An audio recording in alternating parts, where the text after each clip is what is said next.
క్షమించండి. అత్తయ్య, మిమ్మల్ని ఏడిపించాను. సారీ. నా తాళి గట్టిదని తెలుసు, అయినా ఎంత భయపడ్డానో తెలుసా?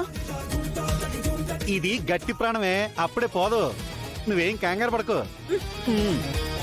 ఏంటి చలపతి, ఏంటిదంతా?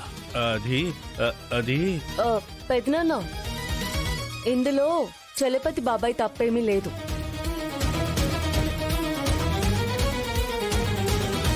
చచ్చిపోయినట్టు నాటకం ఆడటం తప్పే కదా. కానీ వెనక ఉన్నది చారు.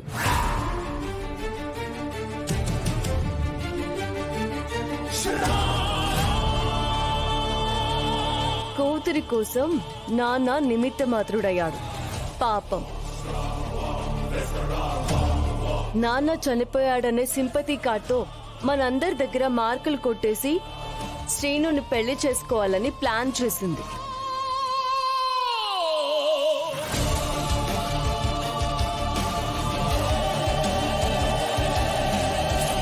మాస్టర్ ప్లాన్ మొత్తం డిజాస్టర్ అయింది. ఆత్మలా కనిపించి నా జీవితంతో ఆడుకున్నావు కదయ్యా నువ్వు.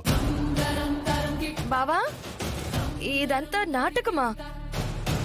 మమ్మల్ని కూడా ఏమార్చారు కదా అల్లుడు గారు. చాలు, కొంచెం ఆపండి.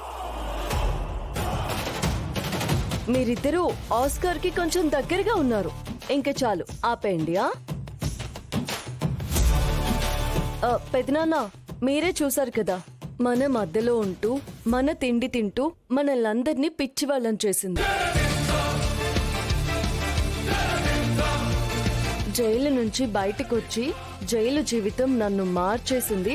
నేను మారిపోయానని చెప్పి మనతో నాటకమాడింది. చివరికి మళ్ళీ ఇప్పుడు జైలుకి వెళుతుంది.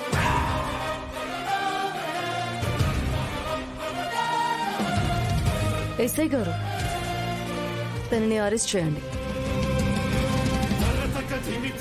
కన్న తండ్రితో నీ స్వార్థం కోసం చనిపోయారని నాటకం ఆడించి ప్రజల్ని, పోలీసుని మోసం చేసినందుకు నిన్ను అరెస్ట్ చేస్తున్నాం. కానిస్టేబుల్స్, అరెస్ట్ చేయండి. స్టేషన్ కి తీసుకెళ్ళాక 3rd డిగ్రీ ఇస్తారా సార్? అది ఖచ్చితంగా ఉంటుంది. ఇంకోసారి ఇలాంటి పిచ్చి పిచ్చి వేషాలు వేయకుండా చేయండి.